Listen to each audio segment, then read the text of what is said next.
In this tutorial, we're going to show you how to resize an image in Photoshop to any dimensions. Open Photoshop and click Open to pull up your image.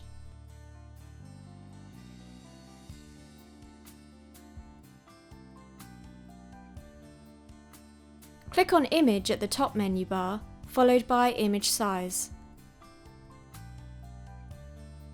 A window will pop up where you can adjust the width and height of your image based on different measurements, such as percent, pixels, or centimeters.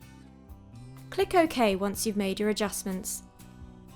To save changes, click on File and either Save or Save As. Save will overwrite the original image with your adjustments, while Save As will allow you to keep both the original file and the new file.